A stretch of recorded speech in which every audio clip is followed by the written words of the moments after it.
찾으셨어요? 같이 읽습니다. 시작.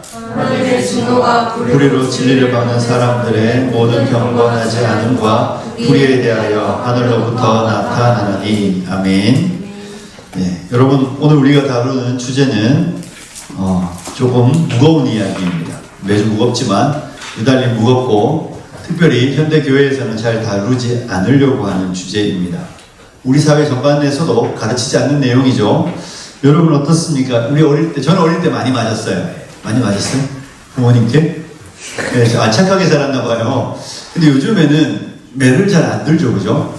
여러분 어떻습니까? 여러분 혹시 결혼을 해서 자녀를 낳으면 매를 들어야 되나요? 안 들어야 되나요? 네, 들어야죠. 저희 들어야 된다는 사람은 대부분 나이 많은 사람이에요. 대부분은 요즘에 엄마들 사이에서는 애를 때리면 안 된다. 애가 주눅든다. 이런 이야기를 합니다. 근데 사실 성경은 이런 구절이 있는 거 아세요? 매를 아끼는 자는 그의 자식을 미워합니다. 뭐라고요? 매를 아끼는 건 자식을 미워하는 거래요. 그런데도 불구하고 오늘날 현대 교육은 체벌에 대해서 되게 좋은 반응이 아니에요. 그냥 아이들을 때리지 않는 것이 아이들에게 훨씬 더 좋다. 이렇게 말하면서 잘 안 때리고 도리어 이제 부모가 아이를 때리면 뭐라고 말하죠? 아동학대다 이렇게 한단 말이에요. 저희 집에도 맨날 뭐라 그러면 아동학대로 신고할 거라고. 이런 이야기들이 이제 뭐 그냥 늘 입에 달고 살더라고요. 뭐 뉴스 보면 나오잖아요. 애들이 아빠 신고하고 엄마 신고해서 막 경찰서 가는 경우들이 생겨나는데 이게 우리 시대 정신이에요. 우리 시대는 예전에 우리 선배들이 가졌던 이 교육이나 이런 이론들을 좋아하지 않아요. 아이들은 사랑으로 보살피면 잘 큰다.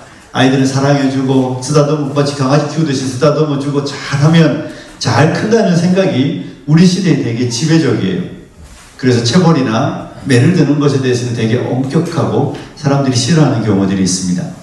근데 진리도 되게 우리 시대는 예전에 가르쳤던 진리들이 되게 좀 배척되는 경향이 있어요. 특별히 오늘 우리가 읽은 이 본문에 보면 되게 이런 단어 성경에 별로 없었으면 좋지 않아요? 하나님의 진노 이런 나오잖아요. 그죠? 하나님의 진노가 이런 이야기 할 때 오늘날 우리 시대는 이런 단어보다는 하나님은 뭐다? 사랑이시다. 예. 우리 시대 대표적인 하나님은 사랑이시다. 하나님의 사랑이라는 말의 의미가 뭐예요? 하나님 나 사랑하신다 이런 거잖아요. 그죠? 근데 하나님의 사랑이 사랑 맞아요. 하나님은 사랑이신데 그 사랑 안에는 사실은 하나님의 사랑은 우리가 생각하는 것과 좀 다른 속성들이 있죠. 하나님의 사랑이라는 말 속에는 신학을 배울 때는 세 가지로 주로 나눠서 생각하는데 아까 우리가 불렀던 6월절 어린 양의 피로 그 찬양에 보면 하나님의 긍휼이 뭐죠? 불쌍히 여기는 거. 하나님 우리를 불쌍히 여겨주시는 거예요. 또 사랑에 이런 면이 있습니다. 하나님의 은혜가 뭐예요? 은혜가 뭐죠? 너무 여러분 가혹하게 돼야죠. 그죠? 너무 쉬운 걸 자꾸 물어봐서. 은혜는 자격 없는 자에게 주시는 하나님의 호의 이름은 사랑이잖아요. 그죠? 자격 없는 우리에게 주는 하나님의. 그러니까 본질상 버림받아야 되는 사람들에게 하나님께서 베푸시는 사랑을 은혜라고 말해요. 그럼 하나는 하나님의 긍휼이고 하나는 하나님의 은혜고 다른 하나는 뭘까요? 따라해보세요. 오래 참으심. 여러분 오래 참으심이 하나님의 사랑의 마지막 측면입니다. 그러니까 사랑이라고 말하는 거 우리는 그냥 무조건 잘해주고 무조건 나는 내 편이고 이런 개념이 아니에요. 성경이 말하는 하나님의 사랑은 무조건 내 편이어야지 왜 저 사람 편 드냐고 이렇게 말할 때 막 남자 여자들이 막 싸울 때 보면 아니 내 남자친구가 다른 사람 편 들면 싸워요. 남자친구 입장에서는 내 여자친구가 잘못했어. 그래도 여자친구 입장에서는 뭐예요? 그래도 내 편 들어줘야지. 오빠는 무조건 내 편이어야지. 우리는 사랑을 이렇게 생각하는 측면이 많아요. 무조건 나한테 잘해주는 거. 무조건 내 편인 거. 내가 뭔 잘못을 해도 다 그냥 용서해주고 용납해주고 그냥 막 하늘 같은 사랑 이러고 바다 같은 사랑 이러면 무조건 내가 뭘 해도 상관없는 이런 건 할아버지의 사랑이고 할머니의 사랑이에요. 그렇죠? 그래서 할머니랑 할아버지랑 자라는 애들의 특징이 뭐예요? 버릇이 없어요. 그런 경향들이 있어요. 왜 할머니, 할아버지는 혼 안 내거든. 혼은 누가 내죠? 엄마, 아빠가 내잖아요. 근데 하나님에 대한 이런 이해가 우리 시대에 너무 많아요. 하나님의 사랑하면 하나님은 무조건 내 편, 하나님은 무조건 나한테 잘해주셔야 돼. 그러다가 인생 속에 위기나 고난이 오면 사람들이 이렇게 질문하는 거예요. 하나님 나 안 사랑하시나? 이해되죠? 인생에 문제가 생기면 그때 이렇게 질문해요. 하나님 내 편 아닌가? 나 안 사랑하시나? 왜 나한테 이런 어려움을 주시는 거야? 왜 나에게는 이런 불행이 닥치는 거지? 이러면서 하나님의 사랑을 의심하기 시작합니다. 그렇게 의심하는 이유가 사랑에 대한 오해 때문이에요. 사랑은 그런 개념이 아니라는 것을 이해하셔야 되고, 다시 돌아오면 여러분 오늘 우리가 이거 다루는 하나님의 진노라는 단어는 성경에서 너무 중요한 주제예요. 자, 최근에 한 해 보셨어요? 태연이 한 해 봤어? 안 내봤대요, 최근에. 동의하지 않아, 여기가 지금. 자, 화내 보셨습니까? 우리는 언제 화내죠? 수영 언제 화내니? 안 내요? 거짓말쟁이 들고 화내. 자, 우리 화내요. 사람들이 화낼 때, 물론, 의문에 차서 화를 낼 때가 있어요. 우리가 예전에 뭐 세월호 이런 거 났을 때나 이럴 때 사람 전 국민이 막 공분을 했잖아요. 국가에 대해서. 그건 분명히 할 수 있는 일을 하지 않았을 때 화를 내는 거예요. 의롭지 않은 누군가가 불의한 일을 행할 때 화를 낼 수 있어요. 근데 우리 이런 화 잘 안 내요, 우리는 사실. 우리는 대부분 이럴 때 화내요. 누군가가 나한테 잘못할 때. 특별히 내 자존심을 건드릴 때. 그렇잖아요? 내 자존심을 건드리면 참지 못해요. 감히 네가 나한테? 그래서 자존심을 건드리는 말들을 하면 막 화가 머리 끝까지 나서 분노가 폭발하죠. 물론 직장에서는 못합니다. 직장에서 잘못해서 혼날 때도 사람들이 제일 나쁜 상사는 자존심을 건드리는 거잖아요. 그리고 그 자존심을 건드리면 화가 나요. 자, 그런데 성경에 이 하나님의 진노라는 단어에서 하나님이 화내신다는 말이거든요. 하나님의 화가, 하나님 언제 화내실까요? 왜 화내실까요?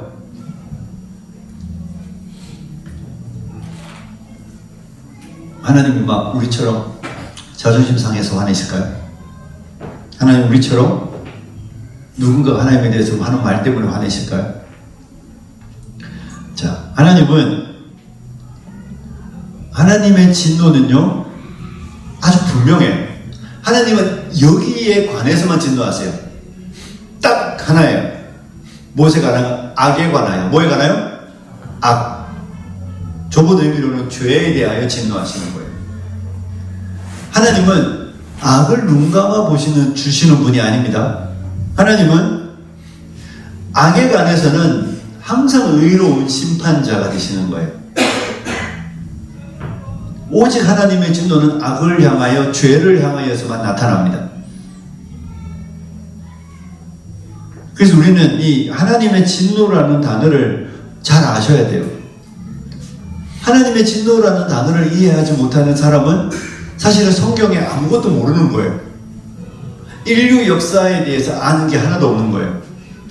왜 우리가 이런 삶을 살아가고 있는지, 왜 인류가 이렇게 고통 가운데 있는지, 왜 사람들이 이렇게 서로 싸우고 있는지, 이런 것에 대한 이해가 하나도 없는 거예요. 아니, 하나님의 사랑이시면 세상은 아름다워야 되잖아요. 그죠? 하나님이 사랑이시면 세상은 항상 밝고 빛나야 되잖아요. 그런데 왜 인류가 이렇게 나날이 고통 가운데 놓여 있죠? 이게 바로 하나님의 악에 관한 거룩한 노하심 때문이죠. 그래서 하나님은 진노하시는 하나님이시라는 개념을 우리가 꼭 알아야 됩니다.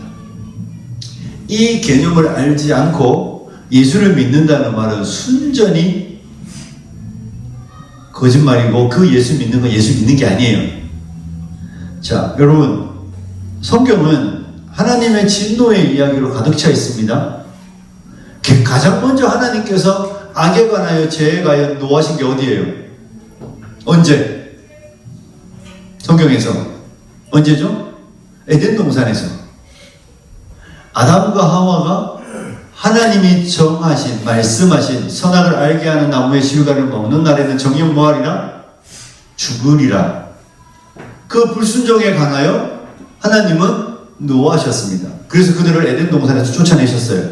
그리고 밭을 갈게 하고 여인에게는 해산의 고통을 겪게 하시고 모든 피조세계에는 가시와 엉겅퀴를 내며 이 온 지구에 왜곡이 시작된 것이죠. 그리고 마지막에는 죽습니다.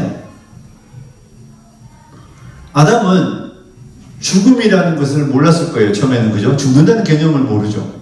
그런데 죽음을 맞이하는 겁니다. 왜 죽습니까? 하나님께서 노하시는 하나님이시기 때문에 그런 거예요. 홍수로 모든 인류가 죽었습니다. 노아의 8식구 외에는 다 죽었습니다. 물고기 빼고 공중과 땅에 바다에 있는 모든 생명체들이 다 죽었습니다. 왜 죽었습니까? 하나님이 노하시는 하나님이시기 때문에 그런 거예요. 그들의 악에 관하여 죄에 관하여 하나님께서 노하셨죠. 물론 하나님은 오래 참으셨어요. 그죠? 하나님은 오래 참은 거예요. 죄가 세상에 관영하고, 자, 물론 우리가 정확하게 알 수 없지만 보통 학자들이 이렇게 말해요. 노아가 뭘 만들었습니까? 뭐 만들었죠? 방주를 만들었어요. 그죠? 배 아니에요. 노아가 방주를 만들었는데 보편적으로 몇 년 동안 만들었다고 이야기합니까? 성경 퀴즈 같은데 꼭 보편적으로 이제 120년이라고 그래요. 120년. 120년이면 엄청 긴 시간이에요. 그죠? 노아가 방주를 120년 동안 만드는 날들 동안 그 방주는 세상을 향한 메시지예요. 무슨 메시지예요? 하나님께서 세상을 심판하실 것이다. 뭐에 관하여? 너희들의 죄에 관하여. 돌이키지 않으면 하나님이 노하시는 날이 온다. 그리고 120년간 노아는 우리가 성경을 읽어보면 좀 높은 지역에서, 산 꼭대기에서 만들었던 것 같아요. 노아가 그 120년의 세월 동안 방주를 만드는 건 하나님의 진노가 오기 전에 인류를 향한 하나님의 사랑이에요. 120년을 참으시는 거야. 자, 여러분 120년 태어나 120년 참을 수 있겠어? 너 자존심을 그렇게 상하게 하는데 누군가가 나의 뜻을 어기고 누군가가 나의 명령에 불순종하는 그 긴 세월의 시간을 오랫동안 참아낼 수 있겠습니까? 쉬운 일이 아니에요. 그죠? 모세 120년은 무슨 120년이에요. 저는 한 2번 참고 죽습니다. 말 안 들으면. 근데 하나님은 진노하시죠. 근데 120년을 참으시는 거예요. 소돔과 고모라가 왜 망했습니까? 그들의 죄가 관영할 때 하나님이 하늘에서 유황 불비를 내려 그들을 심판하시면서 하나님은 가르쳐 주시는 것이죠. 하나님은 죄를 미워하시고 악에 관하여 반드시 진노하신다. 우리가 이런 이야기를 합니다. 역사 속에서 보면 인류 역사 속에서도 나라가 흥망성쇠를 하잖아요. 그죠? 나라가 망할 때 대부분 이런 이야기를 해요. 나라가 언제 망하죠? 나라가 심각하게 부도덕에 빠지면 나라가 망할 때가 됐다고 말하고 나라가 대부분 망합니다. 왜요? 하나님이 그들의 부도덕함에 관하여 심판하시는 거예요. 그래서 정권들이 무너질 때 보십시오. 외국에서도 정권들이 무너질 때, 나라의 권세가 무너질 때 보면 그들의 부도덕이 극치에 다다르면 밀란이 일어나든 어떤 방법을 통해서든 그들이 그 자리에서 내려옵니다. 악에 관하여 심판하시는 하나님의 심판은 역사 속에 계속해서 흘러오고 있는 것이죠. 그런데 오늘날 우리 가운데 섣부른 판단을 하는 분이 있는 거예요. 제가 오늘 2부 예배 때도 그런 이야기 드렸는데 하나님이 생각을 바꾼 것처럼 생각하는 분들이 있어요. 하나님은 이제는 사랑이시니까. 그렇지 않다고요, 여러분. 하나님은 그런 분이 아니라 변하지 않는 분이에요. 과거나 지금이나 미래나 동일하게 악에 관하여 죄에 관하여서는 반드시 진노하신다. 자, 성경 한 구절 찾아볼까요? 여러분, 시편 50편. 시편 50편. 자, 로마서 펼쳐놓으시고 시편 50편.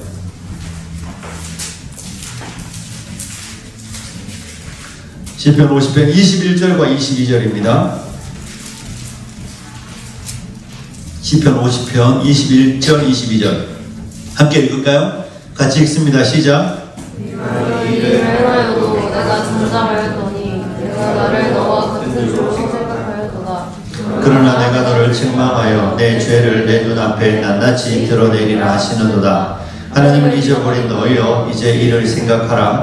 그렇지 아니하면 내가 너를 찢으리니 건질 자 없으리라. 아멘. 여기 보면 네가 이 일을 앞에 나오는 일들이에요. 죄를 짓는 거예요. 네가 죄를 지어도 내가 참았더니 잠잠했다는 건 참았다는 거예요. 내가 참았더니 네가 나를 너와 같은 줄로 아는 거야. 죄를 지어도 괜찮고 죄를 지어도 아무 문제 없는 것처럼 생각하는데 그러나 내가 너를 책망하여 내 죄를 내 눈앞에서 너의 눈앞에서 낱낱이 드러내는 날이 온다는 거예요. 하나님을 잊어버린 너희여. 그 성경은 우리에게 분명히 말하는 겁니다. 하나님은 절대 바뀌지 않으셨어요. 이 구약의 말씀을 주실 때나 아담에게 명령하셨을 때나 우리에게 말할 때는 하나님은 똑같이 하나님은 한결같이 악에 관하여 죄에 관하여서는 물으신다. 하나님은 죄를 싫어하신다는 거 여러분 잊지 않으셔야 합니다. 자, 본문으로 다시 돌아오면 하나님은 누구에게 진노하십니까? 보십시오. 하나님은 하나님의 진노가 불의로 진리를 막는 사람들에게, 누구에게요? 사람들. 이 창조 세계에서 하나님이 진노하시는 유일한 대상은 사람입니다. 하나님의 진노가 임하는 유일한 대상은 사람이에요. 하나님은 사람에게, 하나님의 형상을 따라 지음받은 사람에게 하나님은 진노하신다. 성경은 분명히 그렇게 말하고 있습니다. 자, 그러면 우리가 이렇게 물을 수 있잖아요. 목사님, 하나님은 왜 진노하십니까? 어떤 면에서 무엇이 문제이기 때문에 우리에게 화를 내실까요? 이유가 있겠죠, 그죠? 그 이유를 아셔야 됩니다. 자, 이유가 성경 18절에 보면 이유가 두 가지 나와요. 두 가지. 두 가지 뭐예요? 로마서 1장 18절에 두 가지.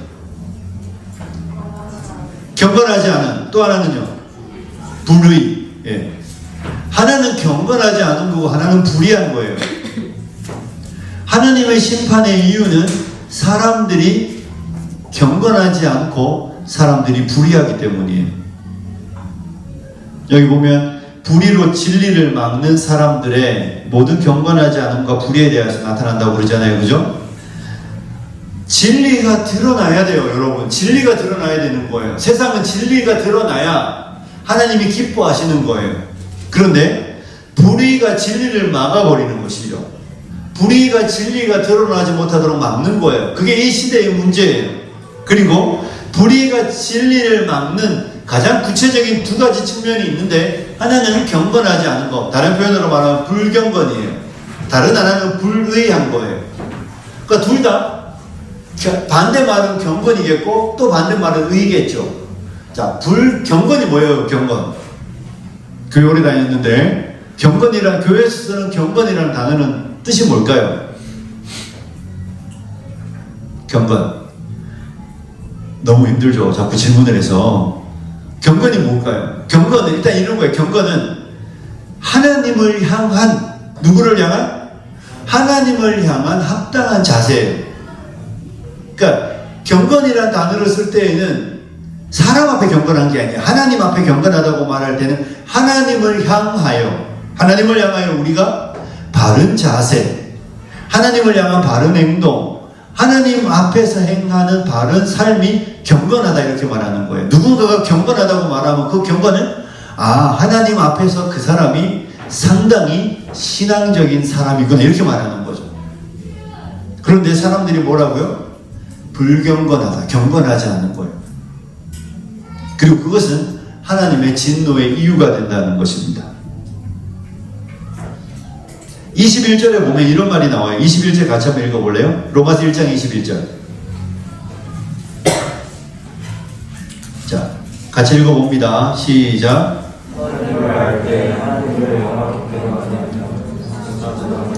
오히려 그 생각이 허망하여지며 미련한 마음이 어두워졌나니. 자, 하나님을 알아요. 아는데 하나님을 알면 뭐 해야 되냐면 하나님을 영화롭게 해야 되는 거예요. 근데 하나님을 알면서도 영화롭게 하지 않는, 감사하지 않는, 이게 불경건이에요. 그럼 경건한 사람은 어떻게 살겠어요?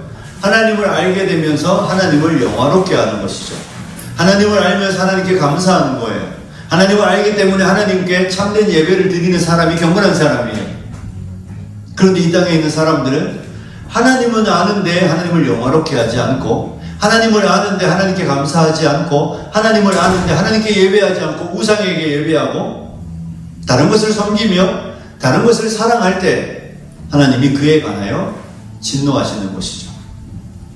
왜냐하면 하나님은 이사야 43장 21절에 이 백성은 내가 나를 위하여, 하나님이 나를 위하여, 하나님을 위하여 지었다.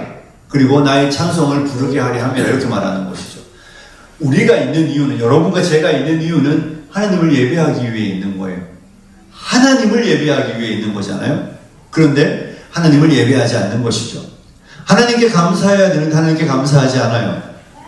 그리고 하나님 아닌 우상을 섬기고 하나님 아닌 다른 것들을 사랑할 때 하나님은 그에 관하여 미워하시고 그걸 죄라고 말하는 거죠.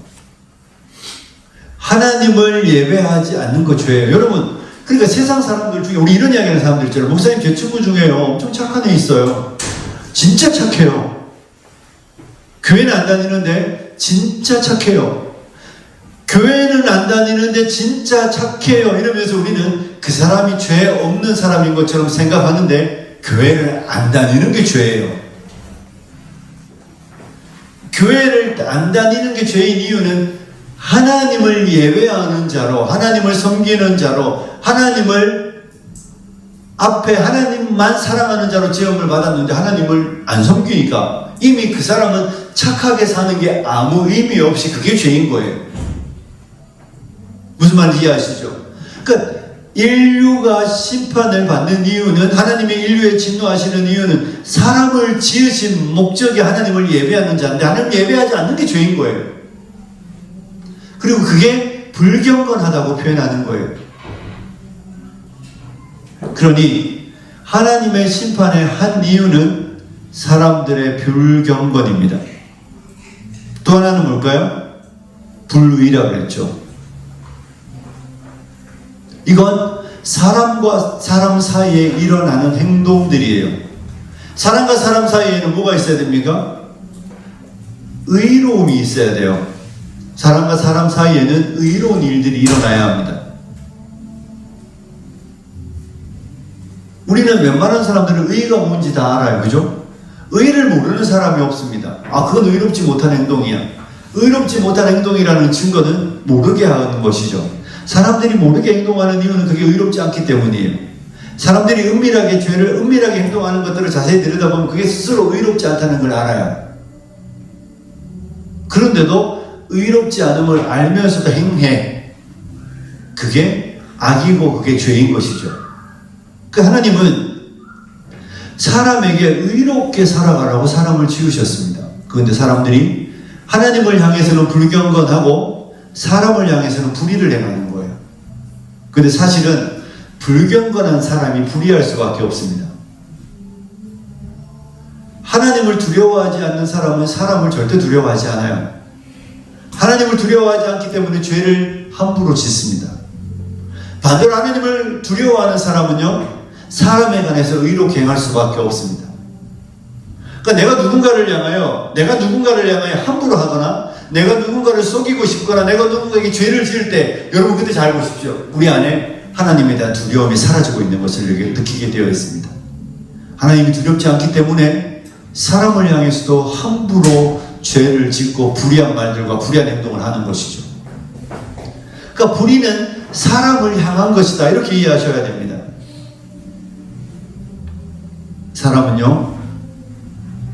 사람은 자기를 위해 지어진 존재가 아닙니다. 사람은 누구를 위해 지어졌죠?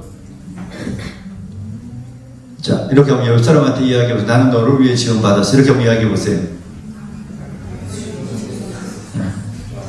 여러분, 사람은 타자를 위해 지원받은 거예요. 내가 여기 있는 이유는 나 때문이 아니라 타인의 행복을 위해 사람이 지음을 받았습니다. 하나님께서 하와를 왜 만드셨죠? 아담이 혼자 있는 것이 좋지 않으니 하나님이 하와를 지어 아담에게 데려왔습니다. 아담이 내 뼈 중에 뼈요 내 살 중에 살이라고 말하면 너는 남이 아닌 나 자신이다, 이렇게 말하거든요. 하나님이 처음부터 사람을 만드실 때에 혼자 있는 외로움을 달래기 위하여 사람을 붙여 그의 행복을 위하여 사람을 만든 거예요. 그러니까 사람은 이미 처음부터 이기적일 수 없어요. 창조의 질서가 이기적인 게 아니에요. 타인을 위하여, 그죠? 우리 몸의 모든 지체가, 우리 몸의 모든 손, 발, 모든 것들이 자기를 위해서 일하지 않잖아요, 그죠? 눈이 자기를 위해 일 안 하잖아요. 눈이 자기를 위해 일하면 눈 감고 있는 게 최고지. 귀찮게 뭘 자꾸 봐요. 손을 안 움직이는 게 제일 편하지. 그런데 모든 손의 기능도 타인을 위하여, 이 땅에 있는 모든 피조물들은 다른 것들을 위하여 지음을 받았습니다. 사람도 마찬가지예요. 그리고 그렇게 움직여가는 게 하나님의 질서에 맞고 그게 의예요. 그런데 놀라운 사실은 타락과 함께 가져온 불의의 증거가 뭡니까? 선악과를 따먹고 하나님이 아담을 찾으셨어요. 아담아 부르니까 아담이 피해 나무건대에 숨잖아요. 숨었다가 하나님께 물었습니다. 하나님께서 내가 벗었음으로 인하여 숨었습니다. 누가 너의 벗었음을 알게 해주었느냐? 네가 내가 먹지 말라 나무의 실과를 먹었느냐? 아담이 뭐라 그랬어요? 누구 때문에 먹었다고요? 하나님이 내게 주신 이 여자 때문에 내가 먹었습니다. 더 이상 아담은 하와를 보호하거나 하와를 변명해 줄 생각이 없어요.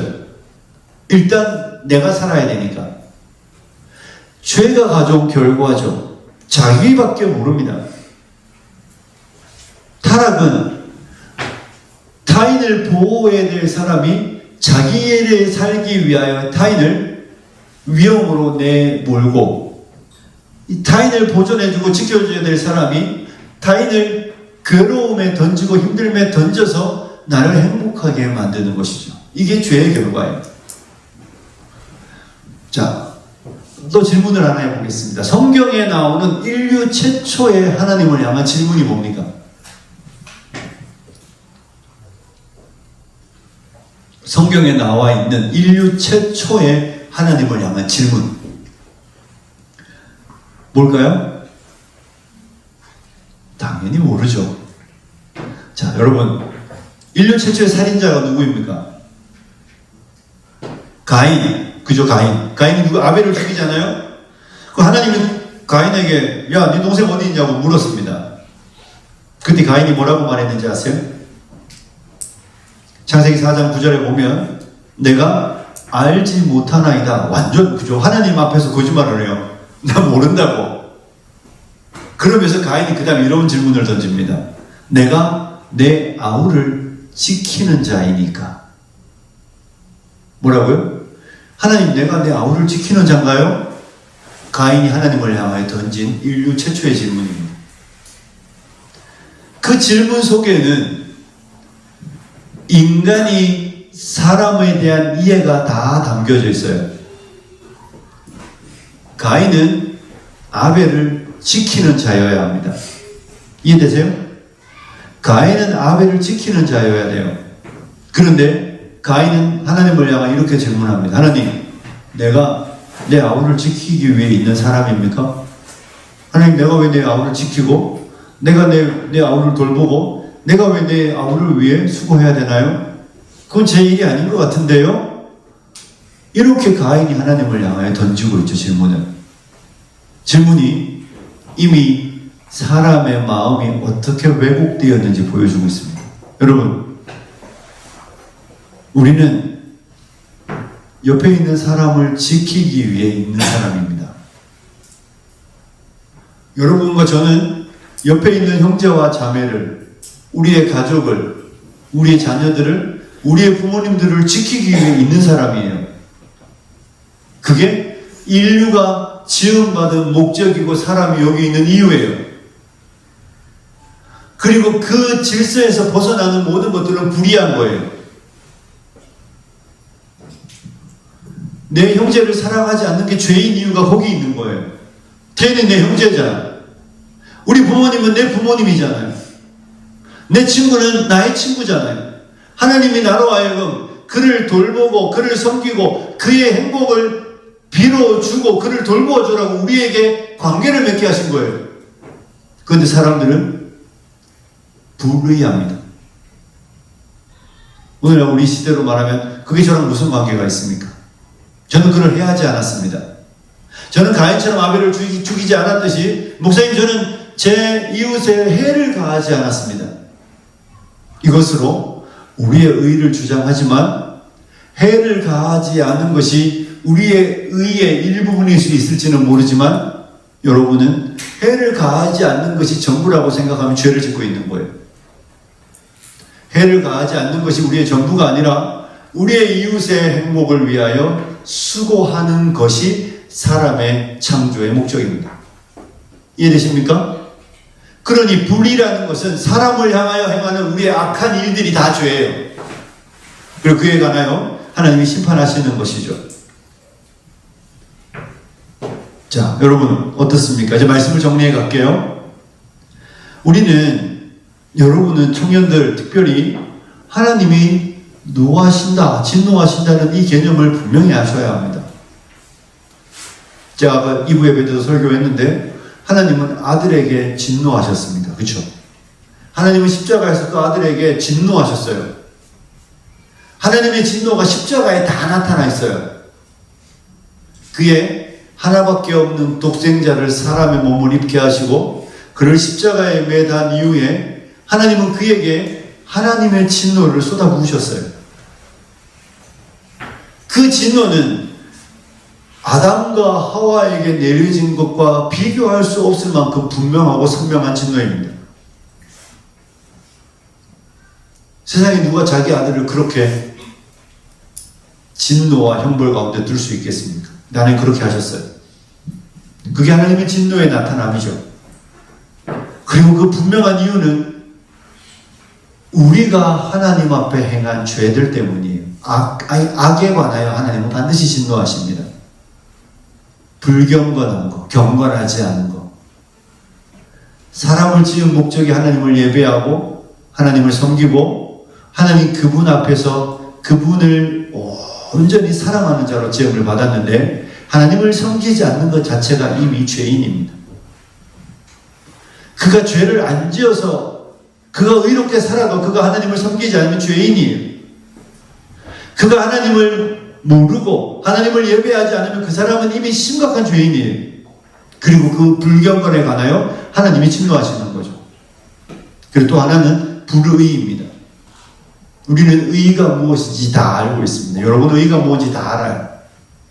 여러분이 성경을 읽지 않아도 여러분의 양심은 여러분에게 이미 그게 선한 것인지 악한 것인지 의로운 것인지 불의한 것인지 다 가르쳐주고 있습니다. 그런데 우리가 스스로 외면하죠. 그 불의에 관하여 하나님의 진노가 나타나는 것입니다. 우리 하나님은 까닭 없이 진노하시는 분이 아니라 까닭 없이 이유 없이 인류를 심판하시는 게 아니라 하나님께서는 분명한 이유를 가지시고 목적을 가지고 만든 피조물이기 때문에 목적에 합당해야 합니다. 그러니 우리 사랑하는 청년들이 정말 하나님의 심판과 진노에 관한 교리를 분명히 아셔야 돼요. 그리고 하나님의 아들에게 내려졌던 그 형벌은 어쩌면 우리로 말하면 샘플입니다. 샘플, 모델이에요.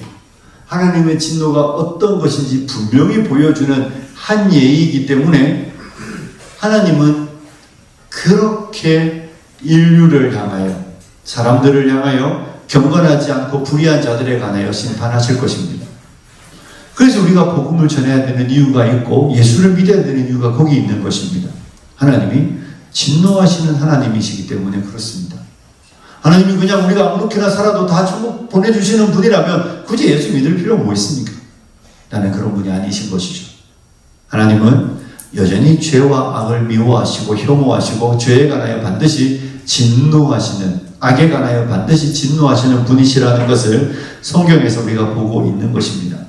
하나님의 진노가 불의로 진리를 막는 사람들의 모든 경건하지 않음과 불의에 대하여 하늘로부터 하나님의 보좌로부터 나타나는 것입니다. 성경에도 나타났고 십자가에도 나타나고 마지막에는 그리스도께서 다시 오시는 날 인류를 심판대에 두시고 지옥에 던져 넣을 때에 하나님의 진노가 아주 분명히 드러나게 될 것입니다. 그러므로 사랑하는 청년 여러분, 여러분 절대로 악과 죄에 관하여 반대하시면 안 됩니다. 여러분 죄를 가볍게 여기시면 안 됩니다. 경건하지 않은 것들에 대하여 마치 그래도 되는 것처럼 생각하시면 안 됩니다. 불의에 관하여 하나님이 미워하신다는 것을 분명히 아셔야 됩니다. 그리고 이렇게 로마서를 통하여 성경을 통하여 우리에게 하나님의 어떠하심을 가르쳐 줄 때 하나님의 의도가 뭐예요? 알고 돌이켜 하나님이 기뻐하시는 길을 가라는 것입니다. 그러니 불의에서 떠나셔야 되고 불경건에서 떠나셔야 하며 우리 하나님의 노하심이 아니라 하나님의 은혜의 나라로 들어가기 위하여 하나님의 아들의 예수 그리스도의 십자가의 복음을 믿고 받으셔야 합니다. 하지만 살아가는 날들 동안 하나님이 노하시는 분이라는 것은 분명히 아셔야 합니다. 여러분의 친구들에게, 이 땅의 인류에게 하나님이 시간을 주고 있는 거예요. 어떤 사람에게는 100년의 시간을 주고 어떤 사람은 110년, 어떤 사람은 70년, 80년의 시간들을 허락하시며 그들로 하여금 불경건과 불의에서 떠나 하나님의 진노를 피하여 하나님의 은혜 안으로 들어오라고. 그러니 저와 여러분이 정말로 우리 하나님을 바로 알고 하나님을 바로 섬기는 우리 청년들이 되시길 주님의 이름으로 축복합니다. 기도하겠습니다.